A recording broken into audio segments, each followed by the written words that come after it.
So these are the 3 skills that you need to learn to successfully transition into commercial brokerage. Now, attention residential agents, okay? If you've ever considered getting involved in commercial, you need these 3 items, okay? You need, there's a few things that you need, but most people don't realize is how much you already know, okay? But the 3 missing parts are, and frankly, for those of you that are newer to commercial, in order to be able to get your skill set up, in order for you to be able to implement the business model that we recommend, which is to specialize in sales, these are 3 components that you have to have. So this is applicable to just about everybody on here, okay? Foundations, okay? You need to understand property types. Most brokers will tell you to find a little geographic area, and with that little geographic area, just zoom in on one part and be part of every lease and every buyer and every sale transaction. I say, whoever told you that, run the opposite direction. Why? Because it's outdated thinking. That worked in the 90s before people were going in and utilizing the internet and had access to large amounts of information. When you had to be the neighborhood expert, you know, those of you on the residential side know the term, right? Commercial is no different. People saying, oh, you need to be like the master of this little submarket, throw it out the window. And whoever that is, you know, don't send them a Christmas card. I'll tell you why. When information was scarce, yeah, you had to be there. You had to be boots on the ground. You had to be buying people coffee and chit chatting with this one and so on and so forth. But in the post-internet age, which is where we are now, information is abundant. You can go and do a CoStar, you know, report and pull down a whole bunch of information, study it for about 30 minutes before you go in someplace, and sound as on par in terms of the last 10 or 15 transactions that have occurred in the neighborhood as the guy that's devoted the last 20 years of his life or her life to. Does that make sense, guys? So you no longer need to be the neighborhood expert. What you do need to do is you do need to know how to sell enough property types so that you can go sales only. If you can go to the sales only side, guess what, folks? That's where all the people make the money. You can make some money in leasing. I did it for a bunch of years. I started leasing in 2003. And then finally a light bulb went off a bunch of years into the business. I'm like, wait a minute, for me to earn the type of money that I want to make, there aren't enough hours in the day and there aren't enough decisive people out there, business owners that are ready to do track. And like, I could keep up with the volume, but there aren't enough people ready to make enough decisions. And I said, there's no way. I have to make 90 transactions this year of these little dinky leases in order to make the money I want to make. So what you need to do to learn how to sell a multitude of properties, right, or become a sales specialist, is to learn a multitude of property types. Number 1. Number 2, understanding what you're selling. Guys, if you went to a car, let's say you went to a car lot, right? And you know the person there said, you said to the guy, hey, how many horsepower is it? He's like, I don't know, but it's a real pretty color red. Like, do you know what the fuel economy is on this? I don't know, but man, those rims sure are sharp, huh? Hey, can you tell me, you know, a little bit about the safety features? Man, that interior, it's a nice leather, isn't it? Right? That's what some people sell like when they're sound like when they're trying to sell commercial properties. When they start talking about like the curb appeal and this and that, and cannot tell you why that building is worth what that building is worth, okay, means they don't understand enough about the property, right? Now let's juxtapose that with the guy who's a mechanic and knows how to fix these cars is selling these cars. How many horsepower? Oh man, that's got, you know, whatever, twin turbo, 250 horsepower, and it's got a mid-engine, which leads to great handling, and they can rattle off facts. Guys, the more you can speak confidently, and the more you can speak so that people understand that they know that you know what you're talking about, the more you're going to be able to persuade them that you are the person for the job. Okay, can you imagine going to the doctor's office and him being, you know, ready to cut you, like, let's say for a surgery, or you can go to the surgeon and then he's like, hey, nurse, hand me that thingamabob. Would you let that person cut you with a knife? I don't think so, right? So it's very, very important. Number 1, for us to understand terminology, right? Number 2, for us to understand the product we're actually selling. What is the roof made of? What is the structure made of here? Okay, you know, what is the clear height? Is this dock higher street level? What is the, you know, how close are we to the floodplain? What is the zoning here? What types of permitted uses are there for businesses, right? These are all parts of understanding commercial real estate, right? And not the least of which is the construction characteristics. Most people don't understand that the roof is the most expensive part of a commercial property. So you understanding how roofs are made and understanding the general pricing of roofs will help you sell more buildings. And I'll tell you why. I've had many times where the property was under contract, and because the age or condition of the roof was uncertain, right? The building fell out from under contract because you could buy a building, let's say, for $120 a foot, right? And let's just say the roof costs $12 or $13 a foot to replace. That's a 10% swing in the in the price of the building, or the price that someone is willing to pay. 10% is a lot. It's the difference between selling a building for $1.5 million and $1.3 million. $150,000 is a lot. So the point I'm making is, guys, you understanding how the buildings are made and be able to understand what it is that you are selling goes a long way. I'm going to give you a cool little hack right now, guys. For those of you speaking about roofs, this is like worth the whole presentation here today. You want a cool little hack? Go to Google Earth. I think you have to download it to your desktop, not the light one that's on the browser. But if you download Google Earth to your desktop and you search a property, 9 times out of 10, most owners will they'll overestimate the value of their property and underestimate the age of their roof. What you do is you go there, you type in an address, you zoom in, and at the very top, there's a little clock with an arrow that goes backwards, right? Click on that, and there's a slider, and you can turn the time back in like 18 months to 2-year increments, all the way back to 1994. Now, admittedly, in the 90s, the satellite photos were pretty grainy, but if someone has changed the roof in the last 5 or 10 years, man, you'll be able to get it within a year or two, you know? So if they say, oh, I changed this roof 7 years ago, and it's like, Mr. Jones, sorry, you changed it 12 years ago. You know, knowing that a roof has 20, let's say 25 years, depending, you know, on what it's made up of, it's important to understand. So if you want to know for sure a building that you're selling, how old the roof is, go in there, type it in there, or if one that you're selling or the one that you're representing a buyer on, they will look at you like you are some genius, like you're Stephen Hawking. Meanwhile, you just use a piece of free technology, right? But go there, turn back time, and look for when the roof goes from gray or white to like kind of speckly and gross. And wherever it is in that 18 months to 2-year gap, somewhere in there, that's when the roof was changed. Okay. Mic drop. I'm gonna go. I'll see you guys later. Just kidding. But roofing characteristics, construction characteristics, very, very important. All right. Next up, valuation. Okay.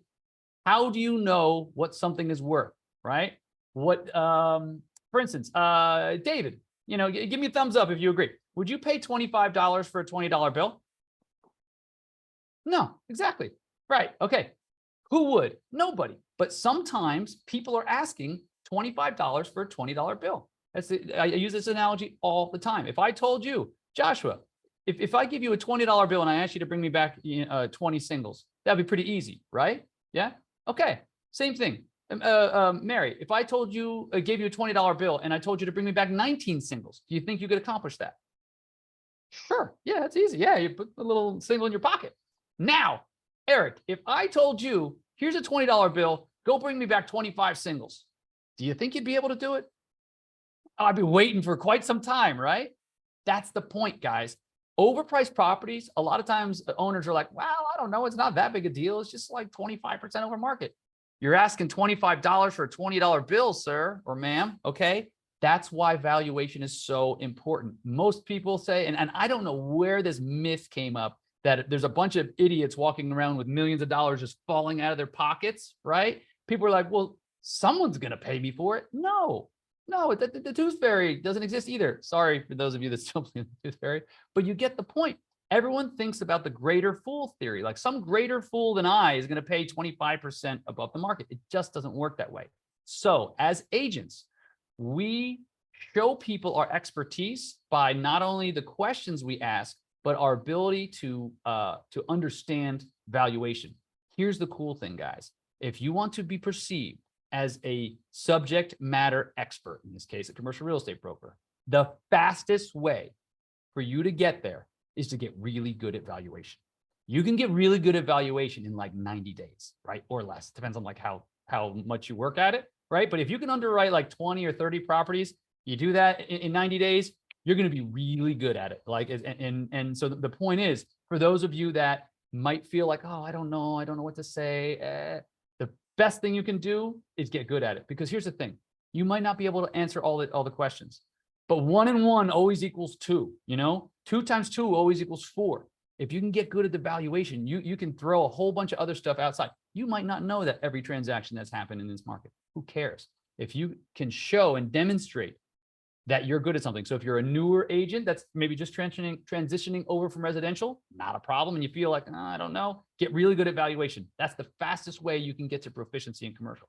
The second thing is, if you're a younger agent, okay, I'm in my mid 40s now, but I had a baby face for a very long time, right? And I was always nervous that, like, who's going to give me like a $5 million listing with a baby face? I don't even look like I shave. I barely shave, right? So my point is, I got really, really good at valuation. I knew this stuff inside and out. That way people are going to know, like, I don't know, I don't care how old this guy is, but all I know is he knows his subject matter. That's all that matters. So Josh, that's a free one for you, buddy, right? Younger guys, like it is what it is.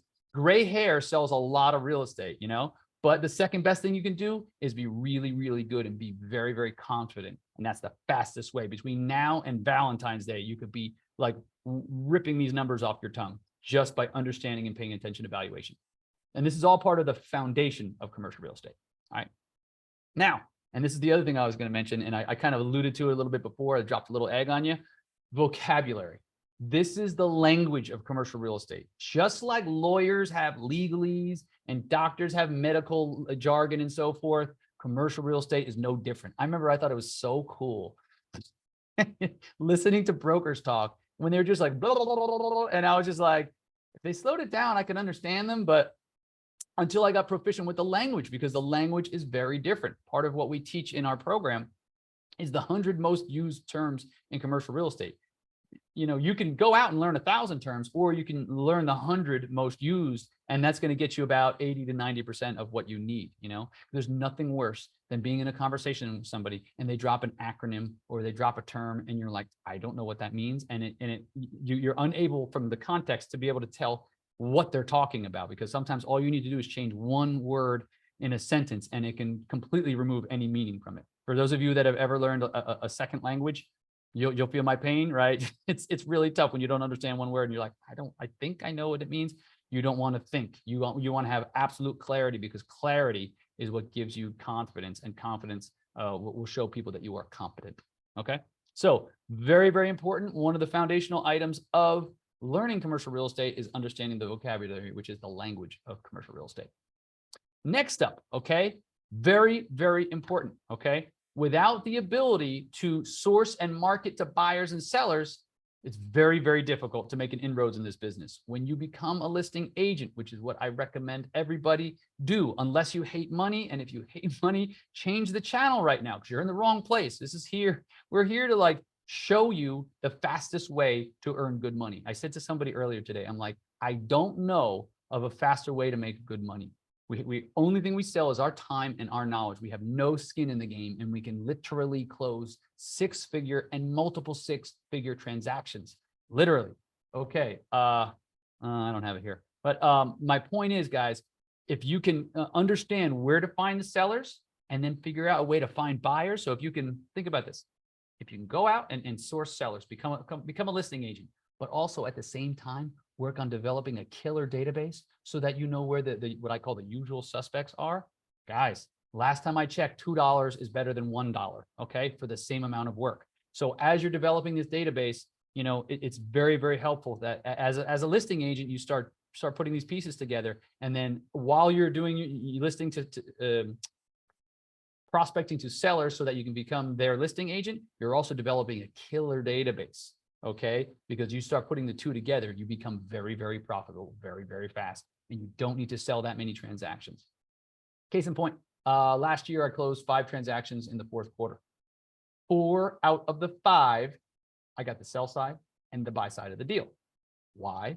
Because of the marketing systems that we implement, and because I have a really good database and the way we outreach to people, right? Everybody's going to know when I have a property for sale. But before any broker hears about it, every owner in my database, every investor in my database, and there's about 3,500 of them, are going to hear about it first, right? There's nothing worse than someone like calling you up and being like, hey, I got Mr. Jones here. He wants to buy your property. And you know Mr. Jones and you have his phone and you have his email and you didn't reach out to him. Shame on you if that ever happens to you.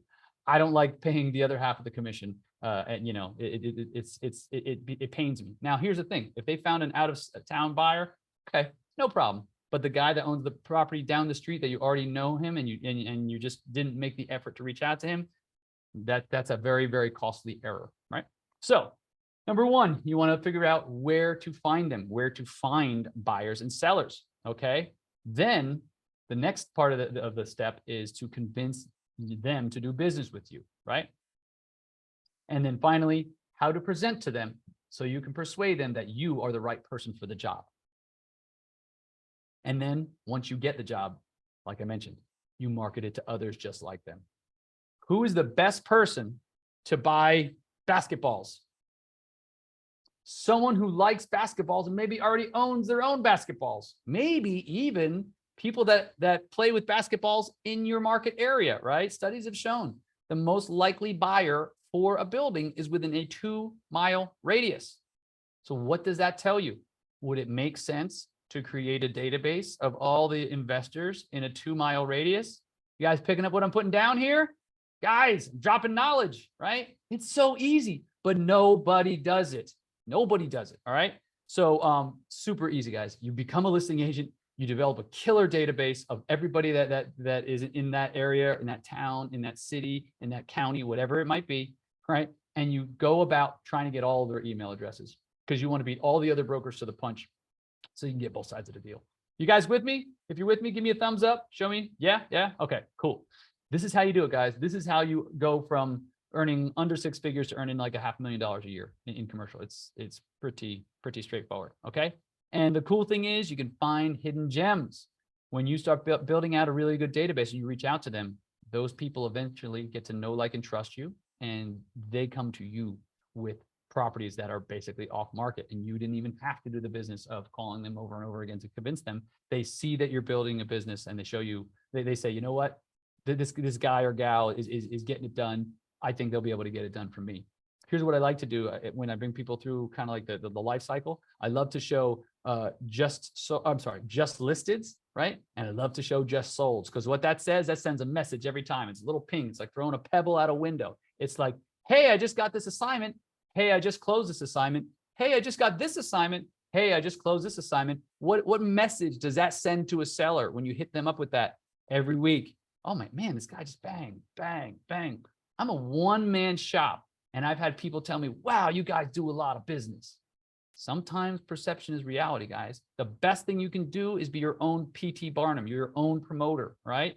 You know, there's a lot of people out there, like you might not like self-promotion. If you don't like self-promotion, you're in the wrong business, because this business, if you can spread your word as far as wide as possible, very inexpensively, you can create the image that you have this huge business, but all you're doing is you're just communicating effectively with the right people. Anyone familiar with the concept of Occam's razor? Anyone ever heard of it? Basically, it's why do less? Why do more when you could do with less? The point being, find the thing that's going to be the most highly leveraged use of your time. So if it took you, let's say, 30 hours to create a really good database, let's call it 50 hours, right? But then every time you reach out to that database with the push of a button, you can reach 1,000, 2,000, 5,000, 10,000 people at a time. Do you think that's highly leveraged use of your time? The answer is absolutely yes. I have my database is 10,000 people, and I send 2 emails a week, right? So I'm sending 1 million a year. Do the math, 80,000 a month, 12 months of the year. So we get really, we reach out to a lot of people at a 12% open rate. That's like 120,000 of my emails are seen every single year. Think of the perception in the mind of the person receiving it of those 120,000 emails that get opened every year. Mind you, there's another 800,000 that aren't 880,000 aren't being opened. But just imagine what that perception causes. So it's very, very important, guys, to find people, market to them, and then create the perception that your brand is the brand. Okay. Next, like I said, be your own promoter and stand on top of the soapbox and use a bullhorn. You're trying to reach out to as many people as possible and tell you how fantastic and how you get the job done for your clients. Okay, Game plan and support. This is the third piece that you need when you're transitioning over from a residential practice to a commercial practice. When you're a newer broker on the commercial side, these three things are the most important, right? Knowing the what to do and when to do it, okay? Think of it this way. Trial and error is like, what was that show? Can anybody put in the chat? What was that show called that that we're like, what's behind door number 2? And what's behind door number 3? And like, it could, door number 1 would be like a new car, and like behind door number 3 is like a briefcase with $50 in it. I don't know if his price is right or whatever it was, but the point is, you don't know what's behind the door. So trying to figure this out on your own is like having 10 doors, and you're just like, oh, I'm gonna go in this door. And let me open up this door and try to look in that one. And then I go in this door and try to look in that one. And then at the end of the day, you went through 10 doors, you wasted all that time, all that effort, and didn't make nearly as much money as you could have, versus if someone told you which door to go open and where to go from there. Which do you think is easier? And which do you think you're going to make more money doing? If you guess that the person that said you just need to knock on these 3 doors, disregard those other 7, you'd be a lot further ahead. Because remember, guys, time is the only non-renewable resource, right? You can make more money, you can close more deals, but time is the only thing you'll never, ever get back. Ask somebody that's elderly and they can't get around as much anymore. They would do anything to buy more time, right? So very, very important to do whatever you can so that you're not wasting any time trying to figure the business out, okay? So knowing the what and the when is very, very important. Knowing what to do is good, but knowing when to do is equally important. Having the support, right? Having support so that someone can show you the way, right? Maybe it's a mentor, maybe it's a broker in your office. We're going to get to that in just a second, right? Having a team, maybe it's a team member that has done this before, right? Remember, guys, okay? You might want to write this down. My dad used to say it to me all the time. In the land of the blind, the one-eyed man is king. The person you're taking instruction from doesn't need to be in the business for 50 years. They just have to know something that you don't, okay? How many of you ever like called up a plumber and had them like do something real, and you can't come in the house, they're in and out in 10 minutes, and they're like, okay, that'll be $150. You're like, wait a minute, like it was 10 minutes. What do you mean? Like he or she knew what to do, okay? So you're paying for someone's knowledge. That's a perfect case. Anybody familiar with George Washington? Does anybody know what George Washington, the father of this country, does anybody know what he did for a living? Oh, David, thank you so much. Let's make a deal. That's what it was. Yes, yeah. George Washington was a surveyor, okay? Most people don't know this, but everyone thinks of him as a general. He was a surveyor, and people used to complain about how much he charged. Guess what? You know what his response was? I get paid for what I know, not what I do, okay? And brokerage is no different. I've seen people, complain, oh, you real estate agents, you make a lot of money. You make a couple phone calls and you make X amount of dollars. I see David's nodding. Yeah, guys, raise your hands. How many of you have ever been there, right? End of the day, guys, you amass that knowledge of 5 or 10 or 15 or 20 years so that you can do that thing in a couple of hours or in a handful of phone calls, right? Just like the plumber took their apprenticeship to learn how to do that thing in 10 minutes and you had to pay them $150 because you didn't know how to do it. It's the same thing, okay? So getting back to it, guys, so you need to learn from someone who has done this, whether you're on a brokerage team, right? Whether you learn from your broker or managing director, okay? You find a mentor to do this. Whatever you do, please, please, please don't waste time trying to figure things out on your own, because that little dash of like, yeah, that you give your ego when you figure it out all by yourself, like, I'm a big boy, look at me. You could have closed 10 deals in the time that it took you. My biggest issue when I came into brokerage was there was no place to find this information. So I created CRE basic training around what do I wish I had day one? What do I wish I had so I didn't have to go down these dark alleys and figure out after months of trying and frustration, this isn't the way to go. Turn around, reverse out, and try a different dark alley. You with me? Who here would like to have the streetlights come on and turn a flashlight on, right? So that's what I created the coaching support. And that's why I help you guys. I want to give you guys, the information and insights so you're able to not waste time. Okay, so make sure if you're looking for support, find one of the above: a team member, a broker, a mentor, a coach, somebody that'll help speed things up. Accountability partners are huge for you. They might not be far ahead of you, but accountability partners can help you stay on track with the things that you know you're supposed to be doing. Any questions so far, guys? You want to put it in the chat? Let me know. I'll be happy to answer them for you. So, guys, we are in the middle of a perfect storm, okay? For those of you residential agents that are out there, raise your hand if you noticed something wacky going on with the liquidity and banks lending and buyers. Yeah? Okay. Yeah. Guess what? It's coming. For those of you that watch Game of Thrones, winter's coming, okay? If you were a squirrel, what do squirrels do in the winter time, or rather in the fall time when they can sense winter's coming? What do? They squirrel away the acorns that they find, right? They take the nuts and they put them in the tree because they're preparing for that rainy day. If you haven't noticed it, okay? Yep, Olga says they bury nuts. Exactly. Guys, if you haven't noticed it yet, a change is coming. It's on the horizon. I speak to agents all day, every day, and it's coast to coast. It doesn't matter what city, state, doesn't matter. 4 time zones. Everybody says the same thing. Well, liquidity's been shut off.